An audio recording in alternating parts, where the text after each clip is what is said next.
Good morning, friends. I'm so excited to be here with you today. I believe this isn't just another talk, another message. This is a divine appointment. You're not here by accident. I believe God brought you here because He's getting ready to take you higher. He's getting ready to remove some things that have been holding you back, to open new doors, to grow you beyond what you imagined. But let me ask you something. What if I told you the greatest barrier to your next level isn't the economy, it's not your boss, it's not your background, it's something inside you? That's right. Today, I want to talk to you about something we all face from time to time, a hidden enemy, a silent killer of dreams. What's blocking your growth? Because if you can identify what's in the way, you can remove it, and if you can remove it, you'll grow. You can't build a skyscraper on a foundation made for a shack. That's the truth when it comes to growth, especially personal growth. Some of us are asking God to take us to new heights, to bless us with more influence, more opportunities, more abundance, but we're still holding on to mindsets that are stuck in the past. You're praying for a harvest, but you're thinking like someone in a drought. You want a palace, but you're still operating with a poverty mentality. Let me tell you a story. There was a man who grew up in a small town, in a family that struggled to make ends meet. His parents did their best, but there was always this unspoken rule. Don't dream too big. Don't expect too much and play it safe. He heard things like, people like us don't go that far, or just be thankful for what you've got. Those words got planted deep inside of him. Years later, he had moved to the city, started a business, had some success, but no matter how many open doors came his way, something inside him would whisper, "Oh, you're not ready for that," or "That's too big for you." What was happening? His environment had changed. His opportunities had changed, but his mindset hadn't. That's exactly what blocks so many of us. Not the lack of skill, not the lack of opportunity, but the belief that we're not enough, that we can't do it, that we're not qualified. But let me encourage you, God will not give you a vision without also giving you the ability to grow into it. That dream in your heart isn't random. It's not too big. It's divine. But to step into it, you've got to let go of the small thinking that's kept you grounded. You see, small thinking is sneaky. It'll disguise itself as wisdom. It'll sound like, be realistic. It'll whisper, don't get your hopes up. But I believe if you can shift your thinking, you can shift your life. Romans 12:2 says, be transformed by the renewing of your mind. That means true transformation doesn't start in your circumstances. It starts in your thoughts. Change your thinking and everything else will follow. Let me give you an everyday example. Think about when someone wants to get in shape. They go to the gym, buy the workout gear, hire the trainer. But if deep down they still believe they're not an athletic person, that old identity will sabotage their progress. They'll miss workouts. They'll get discouraged. They'll quit halfway. Why? Because the mind will always return to what it believes is true. It's the same in your career. You might get promoted, but if you're still thinking like the intern, you'll shy away from big decisions. If you're still thinking like someone who doesn't deserve success, you'll find a way to give it away. That's why we've got to ask ourselves, what story am I telling myself every day? Am I telling myself I'm stuck, that I never finish anything, that I'm just average? Or am I telling myself I am growing, I am capable, I am prepared for more? Old mindsets can come from pain too. Maybe you've been through some things, people disappointed you. You failed once and it left a scar. And now your mind tells you, don't try again. But here's what I know, that failure didn't define you. It refined you, and you're not the same person who failed. You're wiser now, stronger. You've got more spiritual muscle. Sometimes God allows a delay, not to deny you, but to develop you, to grow you into the kind of person who can handle the blessing without it crushing you. But we have to cooperate with that growth. We can't stay stuck in old level thinking and expecting new level results. I remember hearing about an elephant that was raised in captivity. When it was a baby, they tied a rope around its leg and attached it to a small post in the ground. The baby elephant tried and tried to escape, but couldn't. Eventually, it stopped trying. It accepted that the rope was stronger than it was. Years later, the elephant had grown to several tons in weight, powerful enough to rip out trees. But guess what? They didn't even need a chain anymore. Just a little rope loosely tied to a post. The elephant believed it couldn't move, so it stayed still, even though it had the power to break free at any time. How many of us are like that? We've got all this strength, all this potential, but some old mindset, some childhood wound, some past failure, some limiting belief is holding us back. Not because it's stronger than us, but because we think it is. Friend, it's time to break the rope, to upgrade your thinking, to believe again, to speak different words over your life, to say, I am not who I was. I am growing, changing, and becoming everything God created me to be. When you do that, when you trade your old mindsets for God's truth, you won't have to chase growth. Growth will chase you. The doors will start opening. The right people will show up. And you'll look back one day and say, that wasn't luck. That was a renewed mind stepping into a renewed life. So remember this, old mindsets can't build new levels, but you don't have to stay stuck. The next level is waiting. You've just got to think like you belong there. And you do. Comfort feels good, doesn't it? There's safety in routine. There's peace and predictability. But can I tell you something that might shake you a little? Comfort is not your friend when it comes to growth. In fact, comfort is the very thing that's quietly, gently, and consistently holding you back. It whispers to you, stay here, it's good enough, why risk anything? And if you listen to that voice for too long, you'll look up one day and realize years have passed and you haven't moved. You were created for more than a good enough. God didn't put you on this earth just to coast. He didn't breathe his spirit into you just so you could survive. He made you to thrive, to rise, to stretch, and to walk boldly into the unknown. But you can't do that while you're holding hands with comfort. Let me paint a picture for you. Think about a baby bird in a nest. It's warm, it's cozy. The mother feeds it. There's no danger. Everything it needs is right there. But that bird was not created to live in the nest forever. At some point, it has to flap its wings, step to the edge, and take the terrifying leap into the sky. It doesn't feel natural at first. It's awkward. It's scary. But that bird was never meant to stay grounded. It was meant to fly.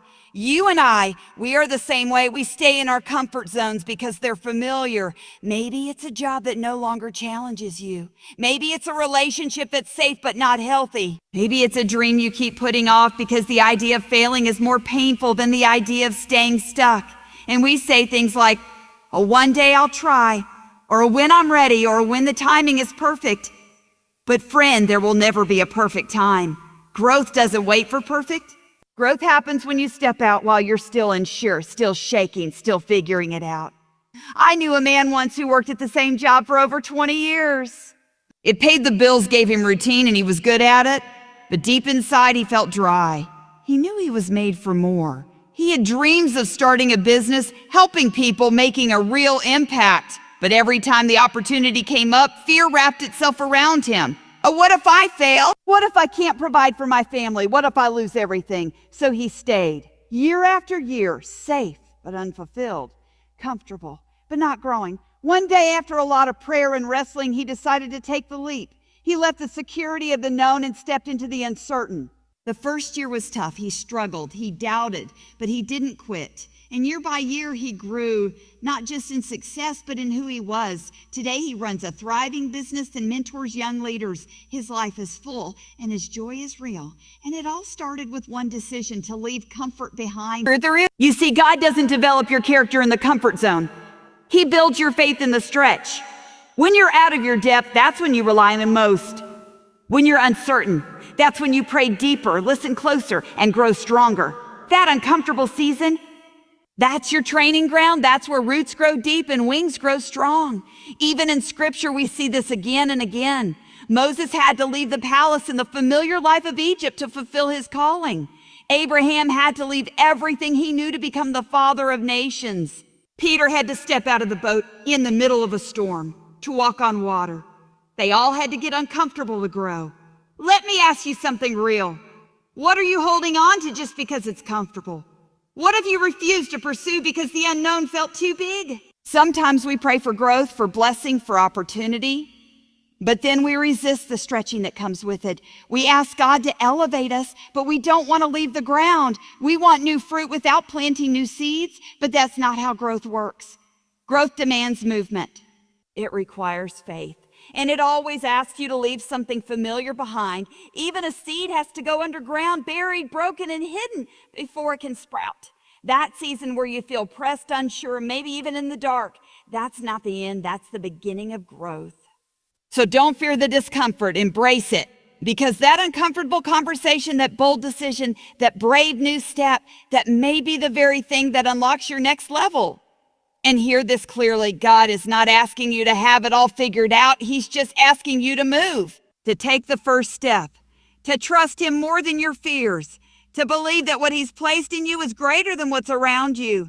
You weren't made for the nest. You weren't made to sit in the boat. You weren't made to stay where it's safe. You were made to fly.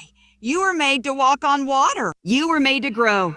So today I challenge you, step out, leave comfort behind, and step into the growth that's waiting for you. Have you ever tried to run a race carrying a backpack full of bricks? Of course not, it's impossible.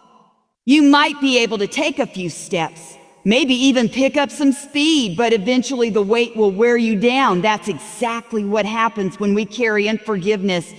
It's not always visible. You might look fine on the outside.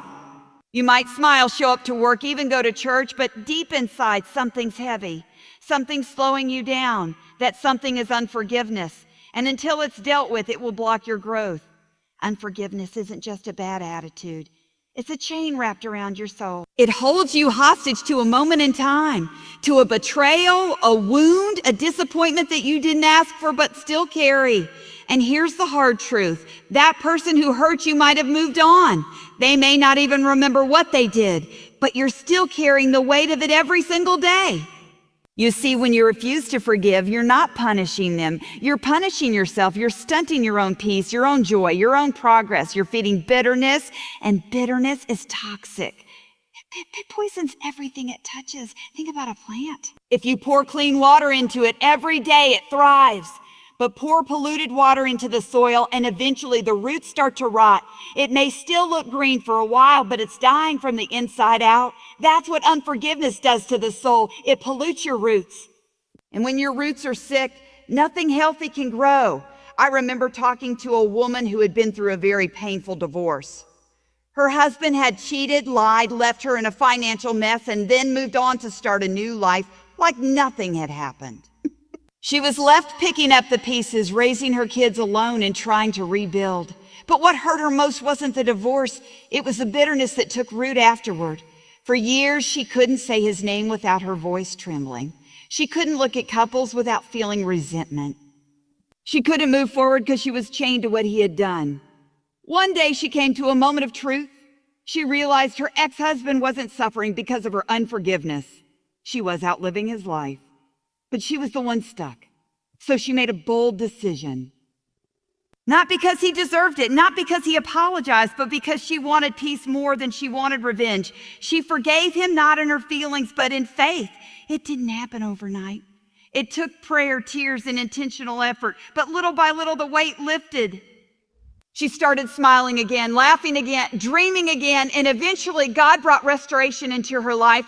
New love, new purpose, new strength. Let me tell you, that's the power of forgiveness. Forgiveness doesn't make what they did okay. It doesn't mean you forget the pain or pretend it didn't matter.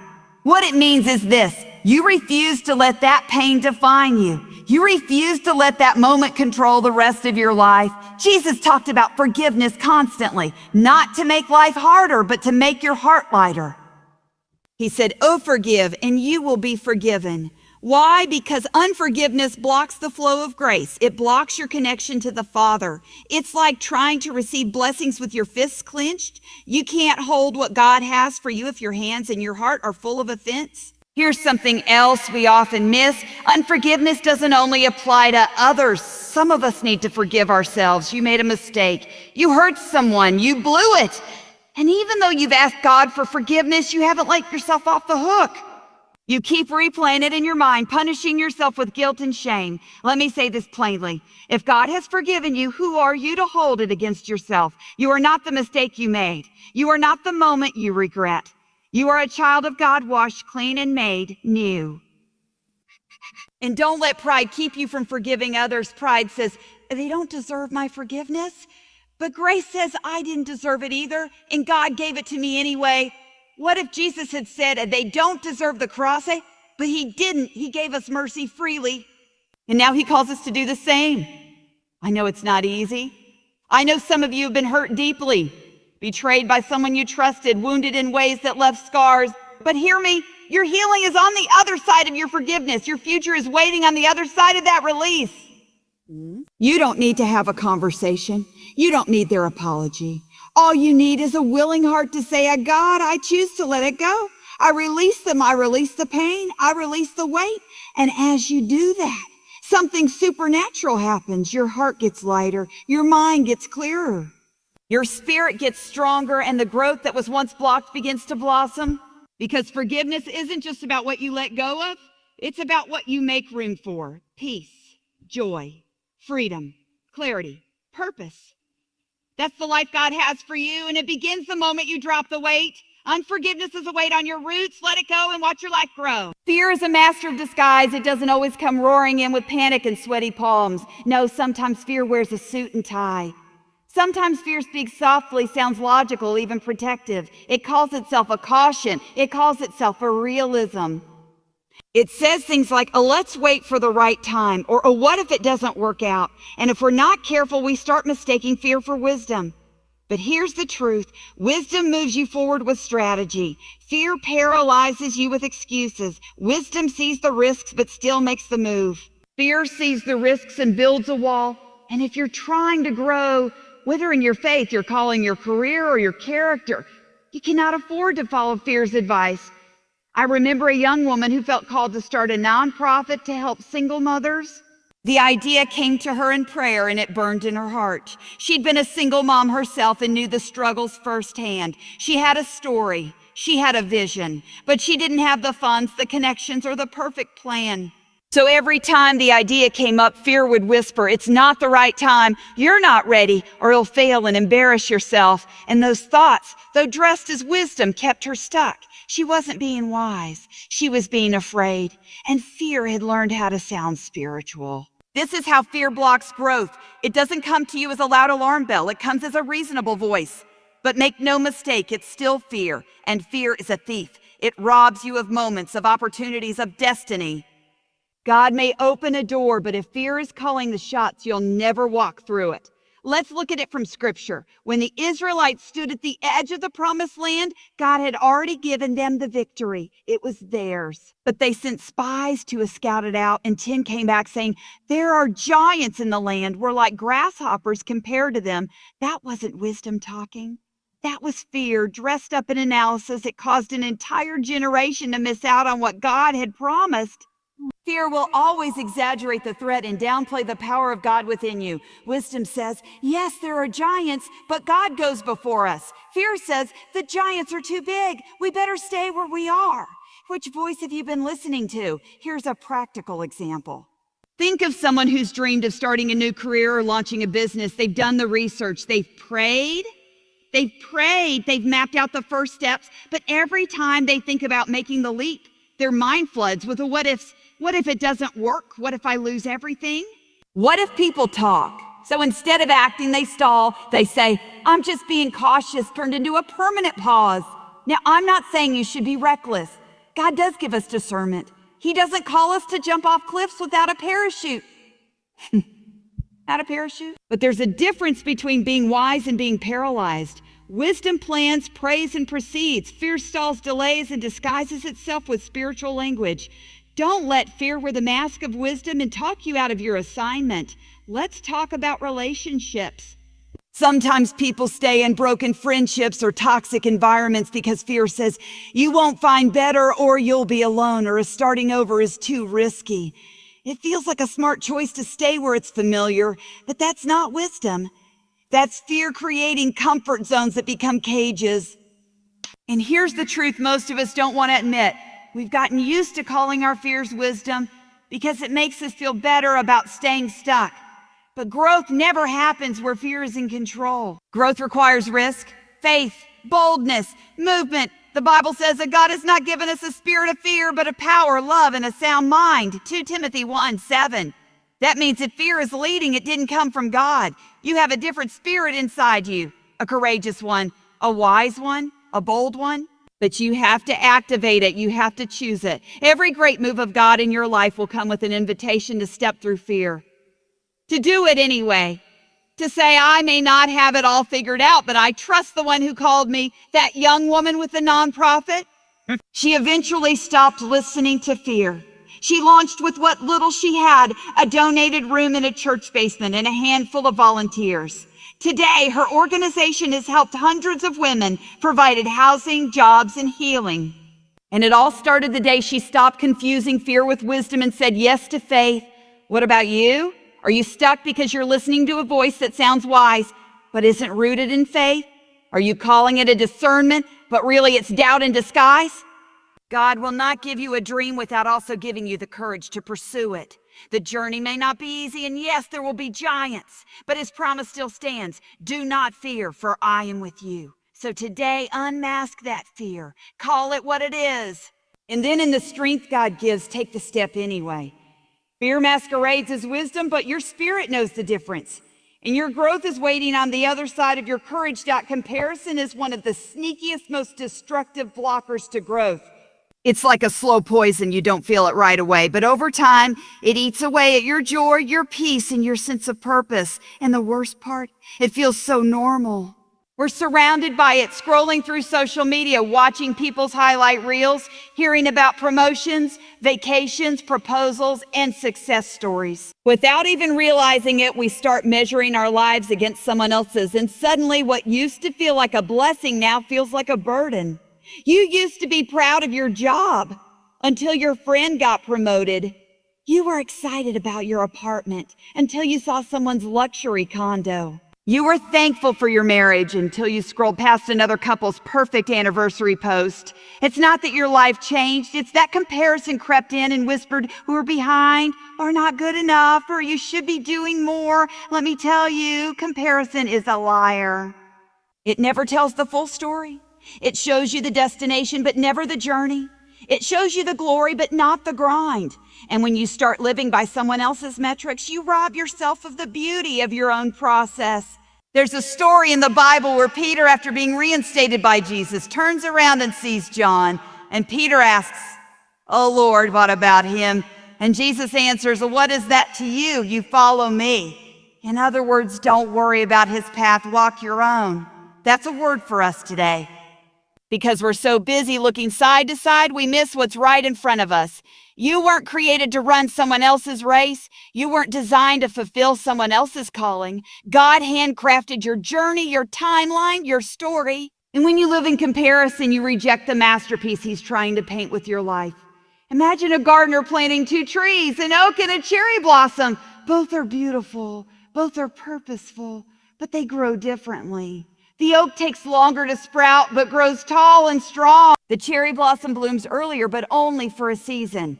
Now, if the oak tree starts looking at the cherry blossom thinking, "Oh, why am I not blooming yet?" it might feel discouraged. But what it doesn't realize is it's building roots that will last for generations. The cherry blossom is stunning, but the oak has a different legacy. The same is true for us. Your growth may not look like theirs, but that doesn't mean it's not valuable. I remember a young man who was working hard in his field, doing everything right, learning, serving, building. But he kept comparing himself to others his age who were seemingly skyrocketing in success. They had the cars, the followers, the applause. He felt small, invisible, like his efforts didn't matter. One day in prayer, he felt God impress this on his heart. "I didn't call you to be known. I called you to be faithful." That shifted everything. He stopped chasing status and started focusing on obedience. Years later, doors began to open, not because he chased them, but because he grew where he was planted. Comparison will always keep you chasing, and no matter how far you run, it's never enough. Because there will always be someone with more influence, more recognition, more opportunity. God doesn't bless you according to someone else's story. He blesses you according to your faithfulness. Don't trade your contentment for someone else's version of success. Because while you're admiring their chapter 20, you're still in chapter 5. And that's okay. You're not behind. You're not behind. You're being built, you're being shaped. God is working in the unseen. He's aligning the right people, the right timing, the right opportunities. And when it all comes together, it will be clear that it was his hand, not your hustle, that brought it to pass. Let's get practical. Every time you feel that sting of comparison, pause, breathe, and bless. Instead of letting envy take root, practice gratitude. Say, God, thank you for their blessing and thank you for mine. I may not be where I want to be yet, but I'm not where I used to be. I'm growing and I trust your timing. And remember, what you water grows. If you water comparison, you grow insecurity. But if you water gratitude, you grow joy, you grow contentment, you grow peace. In that kind of peace that's not based on what others have, but on who you are in Christ, is the foundation for unstoppable growth. So stop scrolling and start sowing. Stop measuring and start moving. You have a race to run, and it's too important to be distracted by what's happening in someone else's lane. Eyes forward, feet steady, heart full. Because the moment you stop comparing is the moment you start thriving. Comparison kills contentment, but gratitude resurrects it. And when contentment is alive in your heart, growth will follow. Keep your eyes on God, your feet on your path, and trust that your story is unfolding exactly as it should. Comfort feels good. It's warm, familiar, and easy. It's the soft couch after a long day, the predictable routine, the same circle of friends, the job you could do in your sleep. There's nothing wrong with being comfortable, but when comfort becomes your goal, it becomes your limit. Because growth never happens in the comfort zone. You can't stretch, reach, or rise if you're always staying where it feels safe. We all love comfort because it makes us feel in control. We know what to expect. There are no surprises, no risks. But do you know what else there is no room for? Miracles, breakthroughs, new beginnings. Destiny doesn't happen where it's easy. It happens where you're willing to step out, take a risk, and trust God with the unknown. Let me paint a picture. Imagine a baby bird in a nest. It's warm, it's fed, it's protected. That nest is the most comfortable place in the world. But it's not where the bird is meant to stay. At some point, mama bird nudges that baby out of the nest, not to be cruel, but because it was made to fly. Some of us are sitting in nests that feel good, relationships, jobs, routines, and God is gently nudging us out. Off, not to hurt us, but to show us that we were made for more. I remember a young man who worked a job that paid decently and required very little from him. He could clock in, clock out, and still have time to relax.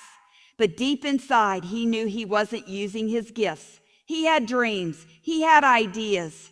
He had creativity burning inside him, but the comfort of that job was so secure, so familiar, that the idea of leaving it terrified him.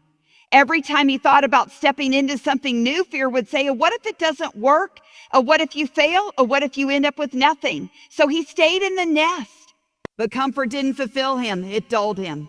He stopped growing, stopped stretching, stopped dreaming, until one day he realized that the thing he feared, discomfort, was the very thing God would use to lead him into destiny. You see, every time you choose comfort over calling, you shrink your future to fit your fears. But when you choose growth, even when it's uncomfortable, you give God room to move. The uncomfortable places are where character is built, where faith is refined, where you discover strength you didn't know you had. Let's look at Moses. He was comfortable in the palace of Egypt. He had status. He had privilege. But when God called him to lead his people, it meant leaving the palace for the wilderness. That was uncomfortable. That was uncertain. But it was necessary because the promised land wasn't coming to Moses in Egypt. Moses had to leave comfort behind to get there. That's how it works. You don't grow muscles sitting on the couch. You don't deepen your faith when everything's easy. You don't discover purpose by staying where you've always been. Progress requires pressure. Growth requires discomfort. Even Jesus modeled this. He didn't stay in heaven where it was comfortable. He stepped into our broken world. He walked into pain, rejection, and death on a cross. Why? Because love required discomfort. And because of that, we have life. Now imagine what would happen if you stopped resisting the uncomfortable seasons and started embracing them as the birthplace of your next level. What if that job that challenges you, that relationship that stretches you, that season that unsettles you, what if those are the very tools God is using to grow you? Comfort keeps you in circles. Discomfort moves you in lines. Forward, upward, onward, onward. That's why you can't stay where it's easy and expect to see what God has promised. Sometimes He will bless you in the fire, in the storm, in the stretch. Not because He wants you to suffer, but because He wants you to become strong. Think of a seed. When it's buried in the soil, it's dark, it's cold. It's isolated, but in that place of pressure, something begins to shift. Roots start to grow downward, and eventually a shoot breaks the surface and reaches for the light. That seed had to break in order to bloom. And maybe, just maybe, what you think is breaking you is actually birthing you. Comfort will keep you buried. Discomfort will push you to the surface. So if you feel stretched, uncertain, a little scared, that's okay. That means you're growing. That means you're alive. That means you're not settling for survival, but stepping into significance. Don't let comfort talk you out of calling. Don't let the ease of today rob you of the breakthroughs of tomorrow. Yes, growth is uncomfortable. Yes, it comes with challenges, but the pain of growth is always better than the regret of staying stuck. You were not created to play small, to shrink back, or to settle for a life that fits neatly inside your fears. You were created to move, to rise, to fly, and the nest may have served its purpose, but it's time to spread your wings. So today, make a decision. I won't let comfort control me. I'll lean into the stretch. I'll trust the process. I'll believe that even in the uncomfortable, God is working all things together for my good. Because comfort may feel good, but growth feels right. And you were made for more. Unforgiveness is like carrying a heavy suitcase through life, one filled with old wounds, bitter memories, and emotional pain. It weighs on your heart, it clouds your thinking, and worst of all, it blocks your growth. Some people are stuck not because they lack talent, not because they don't have opportunities, but because their spirit is weighed down by unresolved hurt. They can't soar because they're anchored to what someone did, what someone said, or how someone made them feel years ago. You may think you're moving forward, but as long as you're dragging that emotional baggage of unforgiveness, you're not really free. You're still tethered to the offense. You're still bound to the past. I want you to imagine going on a long journey, but every time you try to take a step, you have to drag a suitcase full of bricks behind you. That's what unforgiveness does. It turns every step into a struggle. Every new opportunity becomes more exhausting than exciting. You might still move, but you're drained, tired, bitter. And here's the thing, sometimes the person you're holding the grudge against has moved on. They're not even thinking about it anymore. Meanwhile, you're carrying a weight they left behind. Unforgiveness doesn't punish the other person, it punishes you. It keeps you locked in a prison while holding the key in your own hand. I heard a story once about two monks walking through a muddy road. They came upon a woman who couldn't cross. One of the monks picked her up and carried her across. Hours later, the other monk said, "I can't believe you carried that woman. We're not supposed to do that." The first monk replied, "I put her down hours ago." "Why are you still carrying her?" That's how many of us live. Someone hurt us, someone disappointed us, and we've been carrying them ever since it. For a kiss. Carrying the memory, carrying the anger, carrying the resentment. But holding on doesn't heal you, it hardens you, and a hard heart can't grow. Unforgiveness shows up in subtle ways. Maybe you found yourself easily irritated, emotionally drained, or unable to trust people. Maybe you keep revisiting the same painful story in your mind like a broken record. That's not just stress, that's the weight of unhealed pain speaking. And unless you deal with it, it will start to define you. I know what you might be thinking, but they don't deserve my forgiveness. And maybe they don't. But forgiveness isn't about them, it's about you. It's not excusing what they did, it's choosing to be free from it. Forgiveness doesn't say what you did was okay. It says, I refuse to let what you did control me any longer. I remember a woman who carried bitterness toward her father for decades. He had walked out on their family when she was young, and that absence left a wound. She told herself she was over it. She built a successful life, had a family of her own, but deep inside, there was still a fracture. Every Father's Day reopened that wound. Every time someone talked about their loving dad, it triggered something in her. And she realized that she had never truly let go. She had built her life around the pain, not past it. Through a lot of prayer and counseling, she finally chose to forgive, not because he apologized, not because he changed, but because she was tired of carrying that pain. And you know what happened? The moment she truly forgave, she felt a freedom she hadn't known in decades. It didn't change her past, but it transformed her future. That's the power of forgiveness. It heals wounds that time alone can't. It lifts burdens that therapy alone can't. It invites the grace of God to do what human strength cannot. You don't have to carry that pain another day. You don't have to let it poison your joy, your relationships, your dreams, you might say, but it still hurts. Yes, healing takes time. But forgiveness is the first step. It's not a one-time feeling, it's a daily decision. Some days you'll have to wake up and say, today I choose to release it again. Today I choose peace over pain. I choose growth over grudges. Jesus said in Matthew 6:14, if you forgive others, your heavenly Father will forgive you. Not only is forgiveness healing for your heart, it's a pathway to deeper intimacy with God, because a heart that is free to love is a heart that is open to grow. And here's the beautiful irony. When you forgive, you don't lose power. You gain it. You take back control from the one who hurt you. You say, you may have wounded me, but you will not define me. You don't get to hold the pen in the next chapter of my life. Growth can only flourish in a heart that's free, a heart that's light, a heart that's not entangled in yesterday's pain. So don't let unforgiveness be the silent weight that keeps you grounded when you were meant to rise. Set it down, let it go. And watch how much lighter you walk, how much clearer you think, how much further you fly.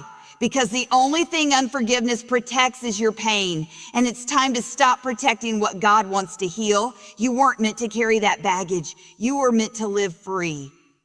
And freedom begins with forgiveness. The fear of failure is one of the greatest silent killers of potential. It doesn't shout, it whispers. It's subtle, sneaky. It shows up in hesitation, procrastination, perfectionism, and the never-ending what-if, saying, what if I try and it doesn't work? What if I start and people laugh? What if I dream big and fall flat on my face? For so many, it's not a lack of talent that's blocking their growth. It's the invisible chain of fear wrapped tightly around their dreams. Fear of failure doesn't just keep you from losing, it keeps you from living. It keeps you from experiencing the depth and richness of a life fully surrendered to purpose. It convinces you that the pain of disappointment is worse than the joy of becoming who you were created to be. Have you ever seen a little child learning to walk? They stumble, they fall, they wobble and topple over, but you don't see them give up. You don't hear them say, you know what, I fell twice. I guess walking's just not for me. Geo. They keep getting up. Why? Because their desire to walk is stronger than their fear of falling. Somewhere along the way, we lose that resilience. We start listening to voices, internal or external, that say, be careful, don't risk it. And so we build a life that's safe, but small, comfortable, but confining, predictable, but painfully unfulfilling, all because we're afraid of failing. But let me tell you something powerful. Failure is not the opposite of success. It's a part of it. Every successful person you admire has a trail of failures behind them. In fact, those failures were often the exact stepping stones that led to their breakthrough. Think of Thomas Edison. He failed over 1,000 times before inventing the light bulb. When asked about it, he said, I didn't fail 1,000 times. The light bulb was an invention with 1,000 steps. That's the mindset of growth. That's the attitude that says a failure isn't fatal, it's formation. Or consider Michael Jordan, one of the greatest basketball players of all time. He once said, I've missed more than 9,000 shots in my career. I've lost almost 300 games. 26 times I've been trusted to take the game-winning shot and missed. I've failed over and over and over again in my life, and that is why I succeed. You see, it's not the failure itself that's the problem. It's our relationship with it. If we see failure as a dead end, we'll stop moving. But if we see it as feedback, as education, as a necessary part of growth, we'll keep going. There's a story in the Bible about Peter walking on water. When he saw Jesus walking on the sea, he said, Oh Lord, if it's you, tell me to come. Jesus said, I come. So Peter stepped out of the boat. For a moment, he was doing it, walking on water. But then he looked at the wind, got scared, and started to sink. Jesus reached out and saved him. Now, some people focus on the sinking. They say, Peter failed. But let's think deeper. Peter was the only one who stepped out. He was the only one willing to risk it. The others stayed in the boat. Yes, he sank, but he also walked. And he experienced a miracle the others never knew. Why? Because he was willing to fail in the pursuit of faith. Maybe God is calling you to step out of your boat, your safe place, your comfortable career, your predictable life, and walk into something uncertain. It might not make sense. It might feel risky, but hear me. If God called you, he'll catch you. Even if you stumble, he won't let you sink. There's a woman I once met who dreamed of starting a nonprofit to help single mothers. But she had no background in business, no wealthy donors, and very little experience. Every time she got excited, fear would show up and say, what if it fails? So she delayed for years until one day she decided that living with regret was worse than risking failure. She stepped out. It was messy. There were setbacks. But today that organization has helped hundreds of women find shelter, support, and hope. What if she had let fear win? You see, when you let fear of failure decide your future, you miss out on miracles. You rob the world of what God put in you. You don't just fail yourself, you fail the people you were called to bless. Failure is not something to fear. It's something to learn from, to grow through, to rise above. Every time you fail, you gain courage, you gain experience that no textbook can teach. And most importantly, you become more dependent on the one who called you in the first place. God didn't call you to be perfect. He called you to be faithful. He's not looking for flawless execution. He's looking for willing hearts. And sometimes the greatest faith you'll ever show is simply trying again. So take the shot, apply for the position, write the book, launch the dream, start the business, step out. You might fall, but you might also fly. And even if you fall, you'll be falling forward, closer to purpose, closer to growth, closer to destiny, because fear will always whisper, oh, what if you fail? But faith shouts back, what if I fly?